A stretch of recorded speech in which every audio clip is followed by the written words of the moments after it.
Guys ಎಲ್ಲರಿಗೂ ನನ್ನ ಚಾನಲ್ನಲ್ಲಿ ವೆಲ್ಕಮ್. ಸೊ ಗೈಸ್ ಇವತ್ತಿನ ರೀಡಿಂಗ್ ಬಂದು ಪಿಕ್ ಅ ಕಾರ್ಡ್ ರೀಡಿಂಗ್ ಇರುತ್ತೆ. ಈ ಒಂದು ಪಿಕ್ ಅ ಕಾರ್ಡ್ ರೀಡಿಂಗ್ ಯಾರಿಗೆ ರೆಸೊನೇಟ್ ಆಗುತ್ತೆ ಅಂದ್ರೆ ಯಾರೆಲ್ಲ ಸಪ್ರೇಷನ್ ಅಲ್ಲಿ ಇದ್ದೀರಾ, ಲಾಂಗ್ ಡಿಸ್ಟೆನ್ಸ್ ಅಲ್ಲಿ ಇದ್ದೀರಾ, ದೂರ ಇದ್ದೀರಾ, ಆಲ್ರೆಡಿ ನಿಮ್ಮ ವ್ಯಕ್ತಿ ನಿಮ್ಮಿಂದ ದೂರ ಆಗಿದ್ದಾರೆ, ಬ್ರೇಕಪ್ ಆಗಿದೆ, ಮದುವೆ ಆಗಿರೋರು, ಡಿವೋರ್ಸ್ ಆಗಿದೆ ಅಂತ ಹೇಳೋರು ಈ ಒಂದು ರೀಡಿಂಗ್ ನ ನೋಡ್ಕೊಳ್ಬಹುದು.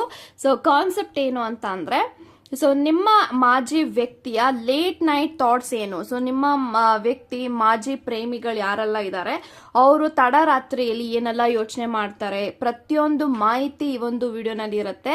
ಸೊ ದಯವಿಟ್ಟು ಈ ಒಂದು ರೀಡಿಂಗ್ ನ ಫುಲ್ ನೋಡಿ ಅಂತ ಹೇಳ್ತಾ, ಸೊ ವಿಡಿಯೋನ ಸ್ಟಾರ್ಟ್ ಮಾಡೋಕ್ಕಿಂತ ಮುಂಚೆ ನನ್ನ ಚಾನಲ್ಗೆ ಇನ್ನೂ ಯಾರು ಸಬ್ಸ್ಕ್ರೈಬ್ ಮಾಡ್ಕೊಂಡಿಲ್ಲ ಗೈಸ್ ದಯವಿಟ್ಟು ಸಬ್ಸ್ಕ್ರೈಬ್ ಮಾಡ್ಕೊಳ್ಳಿ, ಹಾಗೆಯೇ ಬೆಲ್ ಐಕಾನ್ ಪ್ರೆಸ್ ಮಾಡದೆ ಅದೇ ಕಣಕ ಮರಿಬೇಡಿ ಅಂತ ಹೇಳ್ತಾ, ಇಲ್ಲಿ ನಾನು 2 ಟವರ್ ಕ್ರಿಸ್ಟಲ್ಸ್ ನ ಕೊಟ್ಟಿದ್ದೀನಿ.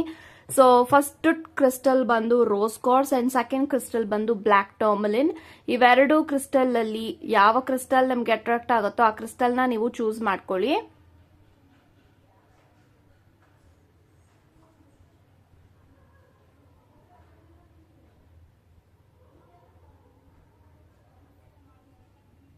ಐ ಥಿಂಕ್ ಇವಾಗ ನೀವು ಚೂಸ್ ಮಾಡ್ಕೊಂಡಿದ್ದೀರಾ ಅನ್ಕೊಳ್ತೀನಿ. ಚೂಸ್ ಮಾಡದೇ ಇರೋರು ವಿಡಿಯೋನ ಪಾಸ್ ಮಾಡಿಯೂ ಸಹ ಚೂಸ್ ಮಾಡ್ಕೊಳ್ಬಹುದು ಅಂತ ಹೇಳ್ತಾ, ಸೊ ಎಸ್ ಗೈಸ್ ಇವಾಗ ರೀಡಿಂಗ್ ನ ಯಾರಲ್ಲ ರೋಸ್ ಕಾರ್ಡ್ಸ್ ನ ಇಲ್ಲಿ ಚೂಸ್ ಮಾಡ್ಕೊಂಡಿದ್ರ, ಸೊ ಇವಾಗ ನೋಡೋಣ ನಿಮ್ಮ ಮಾಜಿ ಪ್ರೇಮಿಯ ತಡರಾತ್ರಿಯ ಯೋಚನೆಗಳು ಏನೇನು, ನಿಮ್ಮ ವ್ಯಕ್ತಿ ತಡರಾತ್ರಿಯಲ್ಲಿ ಏನೆಲ್ಲ ಯೋಚನೆ ಮಾಡ್ತಾರೆ, ಥಿಂಕ್ ಮಾಡ್ತಾರೆ, ಪ್ರತಿಯೊಂದನ್ನು ಇವಾಗ ತಿಳ್ಕೊಳ್ಳೋಣ. So let's begin.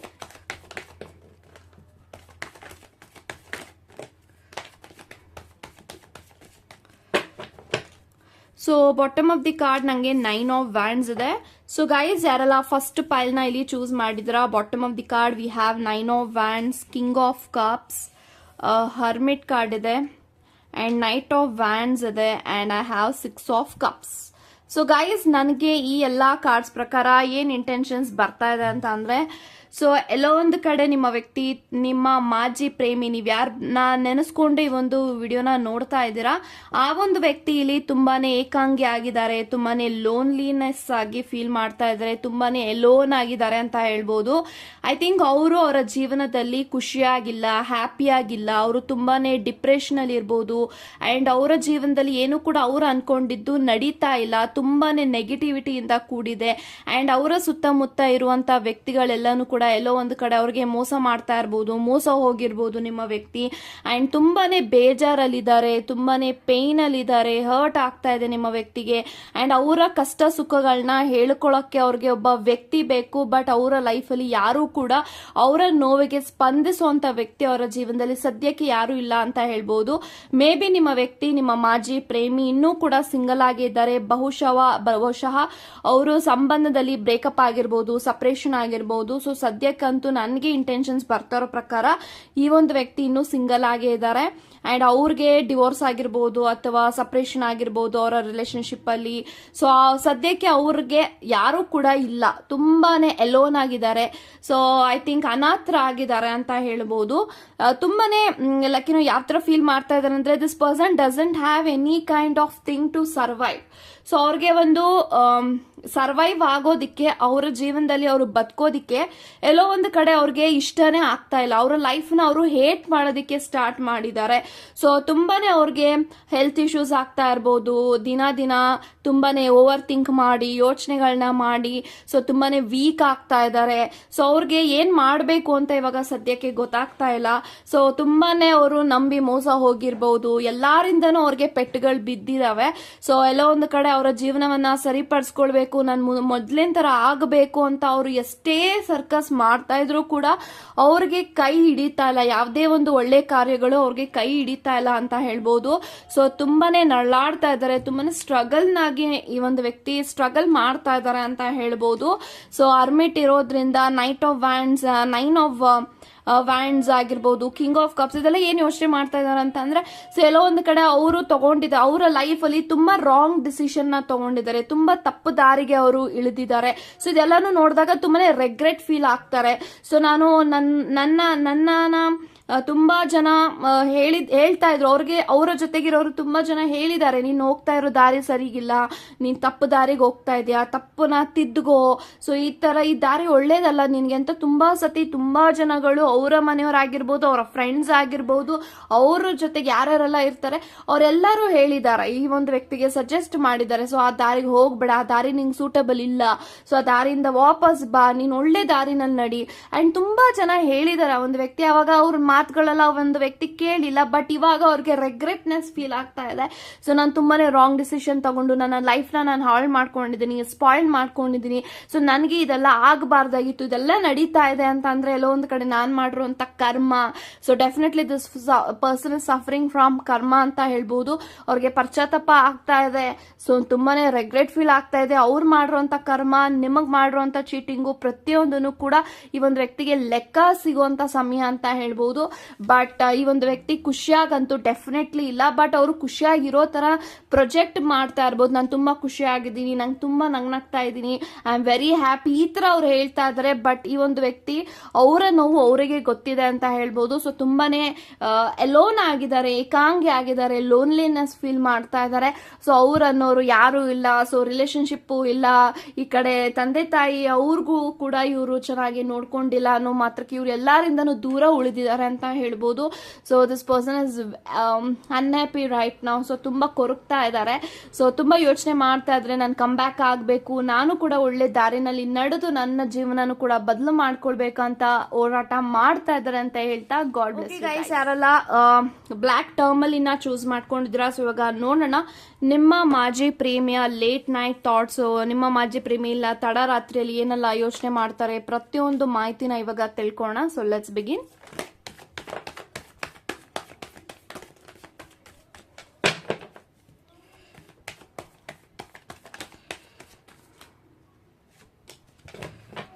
So bottom of the card ನಂಗೆ ಐ ಪ್ರೆಸ್ಟ್ರೆಸ್ ಇದೆ. ಸೊ ಗೈಸ್, ನನಗೆ ಯಾರೆಲ್ಲ ಸೆಕೆಂಡ್ ಪೈಲ್ ನ ಇಲ್ಲಿ ಚೂಸ್ ಮಾಡಿದ್ರ, we have high priestess, king of wands, strength card, magician ಇದೆ ಅಂಡ್ ಇರೋಫ್ರಂಟ್ ಇದೆ. ಓಕೆ, ಸೊ ಗೈಸ್, ನನಗೆ ಎಲ್ಲಾ ಕಾರ್ಡ್ಸ್ ಪ್ರಕಾರ ಏನ್ ಇಂಟೆನ್ಷನ್ಸ್ ಬರ್ತಾ ಇದೆ ಅಂದ್ರೆ ಎಲ್ಲಾನು ಕೂಡ ಮೇಜರ್ ಕಾರ್ಡೇ ಬಂದಿರೋದ್ರಿಂದ ಡೆಫಿನೆಟ್ಲಿ ಇವರ ಲೈಫ್ ನ ತುಂಬಾ ಚಾಲೆಂಜಿಂಗ್ ಆಗಿ ತಗೊಂಡಿದ್ದಾರೆ. ಸೊ ಎಲ್ಲೋ ಒಂದು ಕಡೆ this person is focusing on there career ಅಂತ ಹೇಳ್ಬೋದು. ಸೊ ಕರಿಯರ್ ಅಲ್ಲಿ ತುಂಬಾನೇ ಬ್ಯುಸಿ ಆಗ್ತಾ ಇದ್ದಾರೆ, ಕರಿಯರ್ ಬಗ್ಗೆ ತುಂಬಾನೇ ಯೋಚನೆ ಮಾಡಿದ್ದಾರೆ. ಸೊ ಅವರ ಲೈಫ್ ಅಲ್ಲಿ ಅವ್ರು ಸೆಟ್ಲ್ ಆಗಬೇಕು, ಮನಿನ ದುಡಿಬೇಕು, ತುಂಬಾ ಚೆನ್ನಾಗಿ ಅರ್ನ್ ಮಾಡಬೇಕು, ಅದರಲ್ಲಿ ಸೇವಿಂಗ್ಸ್ ಮಾಡಬೇಕು ಅಂಡ್ ಸೇವಿಂಗ್ಸ್ ಮಾಡಿ ನನ್ನ ಇಷ್ಟ ಬಂದಿರುವಂತ ಲೈಫ್ ನ ಲೀಡ್ ಮಾಡಬೇಕು. I think this person is chasing they dreams ಅಂತ ಹೇಳ್ಬೋದು. ಸೊ ಅವರ ಡ್ರೀಮು, ಅವರ ಕನ್ಸುಗಳೇನಿದೆ ಅದನ್ನೆಲ್ಲಾನು ನನ್ಸ್ ಮಾಡುವಂತ ದಾರಿನಲ್ಲಿ ನಡೀತಾ ಇದ್ದಾರೆ. ಅವರ ಲೈಫ್ ನ ಅವರು ಚೇಸ್ ಮಾಡ್ತಾ ಇದ್ದಾರೆ, ಕರಿಯರ್ ಬಗ್ಗೆ ಯೋಚನೆ ಮಾಡ್ತಾ ಇದ್ದಾರೆ, ಫೋಕಸ್ಡ್ ಆಗಿದ್ದಾರೆ. ಸೊ ಡೆಫಿನೆಟ್ಲಿ ಅವ್ರು ಅನ್ಕೊಂಡ್ರಂತ ಲೈಫ್ ಅವ್ರಿಗೆ ಸಿಗಬೇಕು ಅಂತ ತುಂಬಾನೇ ಹಾರ್ಡ್ ವರ್ಕ್ ಮಾಡ್ತಾ ಇದ್ದಾರೆ. ಐ ಥಿಂಕ್ ಇವ್ರಿಗೆ ತುಂಬಾನೇ ಡ್ರೀಮ್ಸ್ ಇದೆ, ನನ್ನ ಲೈಫ್ ನ ಈ ತರ ಲೀಡ್ ಮಾಡಬೇಕು, ತುಂಬಾ ಲಕ್ಸುರಿಯಸ್ ಆಗಿರ್ಬೇಕು, ಸೊ ತುಂಬಾ ಬ್ರಾಂಡೆಡ್ ಆದಂತ ವಸ್ತುಗಳನ್ನ ನಾನು ಪರ್ಚೇಸ್ ಮಾಡಬೇಕು, ಯಾವಾಗ್ಲೂ ಕೂಡ ನಾನು ನನ್ನ ಲೈಫ್ ನ ಯಾವಾಗ್ಲೂ ಪಾಶ್ ಅಲ್ಲಿ ಇಟ್ಕೊಳ್ಬೇಕು, ಈ ತರದ್ ಎಲ್ಲಾನು ಕೂಡ ಡ್ರೀಮ್ಸ್ ಇದೆ. So definitely this person is very much grounded ಅಂತ ಹೇಳ್ಬೋದು. ಸೊ ತುಂಬಾನೇ ಗ್ರೌಂಡೆಡ್ ಆಗಿದ್ದಾರೆ ಅವರ ಲೈಫ್ ಅಲ್ಲಿ.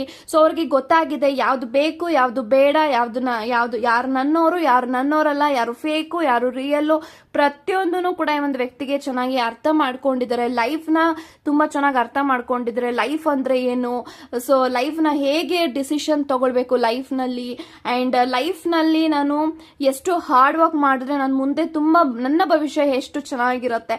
ತುಂಬಾ ಕ್ಯಾಲ್ಕುಲೇಟಿವ್ ಆಗಿ ಅವರು ಖರ್ಚು ಮಾಡುವಂತ ದುಡ್ಡನ್ನು ಕೂಡ ಅಷ್ಟೇ ಕ್ಯಾಲ್ಕುಲೇಟಿವ್ ಆಗಿ ಅವರು ಖರ್ಚು ಮಾಡ್ತಾರೆ ಅಂತ ಹೇಳ್ಬೋದು. ಸೊ ತುಂಬಾನೇ ಈ ಒಂದು ವ್ಯಕ್ತಿ ಫೋಕಸ್ಡ್ ಆಗಿದ್ದಾರೆ. ಅವರ ಲೈಫ್ ಅಲ್ಲಿ ಅವ್ರಿಗೆ ಏನ್ ಬೇಕು ಬೇಡ ಅನ್ನೋದ್ರ ಬಗ್ಗೆ ತುಂಬಾ ಕ್ಲಿಯರ್ ಆಗಿದ್ದಾರೆ ಅಂತ ಹೇಳ್ಬೋದು. ಸೊ ಡೆಫಿನೆಟ್ಲಿ ಒಂದು ವ್ಯಕ್ತಿ ಅವರ ಲೈಫ್ ನ ತುಂಬಾನೇ ಚಾಲೆಂಜಿಂಗ್ ಆಗಿ ತಗೊಂಡು ಲೈಫ್ ಅಲ್ಲಿ ಸೆಟಲ್ ಆಗೋ ದಾರಿನ ನೋಡ್ತಾ ಇದ್ದಾರೆ, ಸೆಟಲ್ ಆಗ್ತಾ ಇದ್ದಾರೆ. ಸೊ ತುಂಬಾನೇ ಚೆನ್ನಾಗಿ ಅರ್ನ್ ಮಾಡ್ತಾ ಇದ್ದಾರೆ, ಹಾರ್ಡ್ ವರ್ಕ್ ಮಾಡ್ತಾ ಇದ್ದಾರೆ. ಅಂಡ್ ಡೆಫಿನೆಟ್ಲಿ ದಿಸ್ ಪರ್ಸನ್ ಎಲ್ಲೋ ಒಂದು ಕಡೆ ನನ್ಗೇನ್ ಫೀಲ್ ಆಗ್ತಾ ಇದೆ ಅಂದ್ರೆ ಅವ್ರಿಗೆ ತುಂಬಾನೇ ಚಾಯ್ಸಸ್ ಇದೆ ಅವರ ಲೈಫ್ ಅಲ್ಲಿ. ಸಂಬಂಧ ಅಂತ ಬಂದ್ರೆ, ರಿಲೇಶನ್ಶಿಪ್ ಅಂತ ಬಂದ್ರೆ there is so many choices. Options ತುಂಬಾನೇ ಇದೆ. ಬಟ್ ಅವ್ರಿಗೆ ಸದ್ಯಕ್ಕೆ ರಿಲೇಶನ್ಶಿಪ್ಗಿಂತ ಲವ್ಗಿಂತ ಒಂದು ಸಂಬಂಧದಕ್ಕಿಂತ ಅವರ ಲೈಫೇ ತುಂಬಾ ಇಂಪಾರ್ಟೆಂಟ್ ಅನ್ನೋದ್ರ ಬಗ್ಗೆ ಅವರು ತುಂಬಾನೇ ಫೋಕಸ್ಡ್ ಆಗಿ ಇದ್ದಾರೆ ಅಂತ ಹೇಳ್ಬೋದು. ಸೊ ಸ್ಟ್ರೆಂತ್ ಇದೆ, ಮೆಜಿಷಿಯನ್ ಇದೆ, ಹೀರೋಫೆಂಟ್ ಇದೆ, ಕಿಂಗ್ ಆಫ್ ವ್ಯಾಂಡ್ಸ್ ಇದೆ, ಐ ಪ್ರಿಸ್ಟಸ್ ಇದೆ. ಇದೆಲ್ಲಾನು ಒಂದು ಎನರ್ಜಿ ಏನ್ ತೋರಿಸ್ತಾ ಇದೆ ಅಂತಂದ್ರೆ ನಿಮ್ಮ ವ್ಯಕ್ತಿ ಅವರ ಲೈಫಲ್ಲಿ ತುಂಬಾ ಪಾಸಿಟಿವಿಟಿ ಆಗಿದ್ದಾರೆ. ಸೊ ತುಂಬಾ ಒಳ್ಳೆ ದಾರಿನಲ್ಲಿ ಹೋಗ್ತಾ ಇದ್ದಾರೆ. ಒಳ್ಳೆ ದಾರಿನಲ್ಲಿ ನಡೆದ್ರೆ ನಂಗೆ ಒಳ್ಳೇದಾಗುತ್ತೆ ಅನ್ನೋದ್ರ ಬಗ್ಗೆ ಅವ್ರು ಯೋಚನೆ ಮಾಡ್ತಾ ಇದ್ದಾರೆ. ಅಂಡ್ ಸ್ಟ್ರೆಂತ್ ಇರೋದ್ರಿಂದ ಡೆಫಿನೆಟ್ಲಿ ಎಲ್ಲೋ ಒಂದು ಕಡೆ ನಿಮ್ಮ ಬಗ್ಗೆ ಯೋಚನೆ ಮಾಡ್ತಾ this person definitely miss you ಅಂತಾನು ಕೂಡ ಹೇಳ್ಬೋದು. ಬಿಕಾಸ್ ಸ್ಟ್ರೆಂತ್ ಇರೋದ್ರಿಂದ ಅವ್ರಿಗೆ ನೀವು ತುಂಬಾನೇ ಹೆಲ್ಪ್ ಮಾಡಿದ್ರ, ಸಪೋರ್ಟ್ ಮಾಡಿದ್ರ, ಮೋಟಿವೇಟ್ ಮಾಡಿದ್ರ, ಅಂಡ್ ತುಂಬಾನೇ ಅವ್ರಿಗೆ ಫೈನಾನ್ಷಿಯಲಿ ನೀವು ಹೆಲ್ಪ್ ಮಾಡಿದ್ರ, ಎಲ್ಲಾನು ಕೂಡ ನೆನ್ಸ್ಕೊಂಡಾಗ ನಿಮಗೆ ತುಂಬಾನೇ ಗ್ರಾಟಿಟ್ಯೂಡ್ ನ ಇಲ್ಲಿ ಅರ್ಪಿಸ್ತಾ ಇದ್ದಾರೆ. ಸೊ ಮೆಜಿಷಿಯನ್ ಇರೋದ್ರಿಂದ ಅವ್ರಿಗೆ ಅವರ ಲೈಫಲ್ಲಿ ನೇಮ್, ಫೇಮ್, ರೆಕಾಗ್ನಿಷನ್ ಸಿಗುವಂತ ಸಮಯ ಹತ್ತಿರ ಬಂದಿದೆ ಅಂತ ಹೇಳ್ಬೋದು. ಸೊ ಅವ್ರು ಮಾಡಿರುವಂತ ಹಾರ್ಡ್ ವರ್ಕ್ಗೆ ಫೈನಲಿ ಅವ್ರಿಗೆ ಒಂದು ನೇಮ್, ಫೇಮ್ ಸಿಗ್ತಾ ಇದೆ ಅಂತ ಹೇಳ್ತೀನಿ. ಸೊ ಕೆಲಸದಲ್ಲಿ ಅವ್ರಿಗೆ ಪ್ರಮೋಷನ್ ಆಗ್ತಾ ಇರಬಹುದು. ಸೊ ಇದೆಲ್ಲಾನು ಕೂಡ ಅವರು ಲೈಫಲ್ಲಿ ವಿಕ್ಟ್ರಿನ ನೋಡ್ತಾ ಇದ್ದಾರೆ, ಸಕ್ಸಸ್ ನ ನೋಡ್ತಾ ಇದ್ದಾರೆ. ಸೊ ಇನ್ನು ಅವ್ರ ಲೈಫಲ್ಲಿ ಇನ್ನೂ ಸೆಟ್ಲ್ ಆಗಿಲ್ಲ, ಬಟ್ ಸೆಟ್ಲ್ ಆಗುವಂತ ದಾರಿನಲ್ಲಿ ನಡೀತಾ ಇದ್ದಾರೆ. ಸೊ ಅವರ ಲೈಫಲ್ಲಿ ಇವಾಗ ಅವರೇ ರಾಜ, ಅವರೇ ರಾಣಿ ತರ ಇದ್ದಾರೆ ಅಂತ ಹೇಳ್ಬೋದು. So they are living their life like a king, like a queen ಅಂತ ಹೇಳ್ಬೋದು. ಸೊ ಐ ಪ್ರೆಸ್ಟೇಜ್ ಇರೋದ್ರಿಂದ definitely this person is very much secretive, ತುಂಬಾ ಸೀಕ್ರೆಟ್ ಮೇಂಟೈನ್ ಮಾಡಿದ್ದಾರೆ. ಸೊ ಅವರ ಜೀವನದಲ್ಲಿ ಇವಾಗ ಸದ್ಯಕ್ಕೆ ಎಲ್ಲೋ ಒಂದು ಕಡೆ ಅವ್ರ ಲೈಫಲ್ಲಿ ಏನ್ ಮಾಡ್ತಾ ಇದ್ದಾರೆ, ಏನ್ ಮಾಡ್ತಾ ಇದ್ದಾರೆ ಅನ್ನೋದು ಅವರು ಲೈಫಲ್ಲಿ ಯಾರನ್ನ ಹತ್ರನೂ ಶೇರ್ ಮಾಡ್ತಾ ಇಲ್ಲ. ಎಲ್ಲಾನು ಸೀಕ್ರೆಟಿವ್ ಆಗಿ ಇಟ್ಕೊಂಡು ಅವ್ರ ಲೈಫಲ್ಲಿ ತುಂಬಾ ಚೆನ್ನಾಗಿ ಮುಂದೆ ಹೋಗ್ತಾ ಇದ್ದಾರೆ ಅಂತ ಹೇಳ್ತೀನಿ. ಬಟ್ ನಿಮ್ಮ ಬಗ್ಗೆ ತುಂಬಾನೇ ಯೋಚನೆ ಮಾಡ್ತಾರೆ, ಮಿಸ್ ಮಾಡ್ತಾರೆ. ಸೊ ನೀವ್ ಮಾಡಿರುವಂತ ಹೆಲ್ಪ್ಗೆ ಅವರು ಕೃತಜ್ಞತೆಗಳನ್ನ ಅವರು ಹೃದಯದಲ್ಲೇ ಅರ್ಪಿಸ್ತಾ ಇದಾರೆ ಅಂತ ಹೇಳ್ಬೋದು. So yes guys, thank you so much.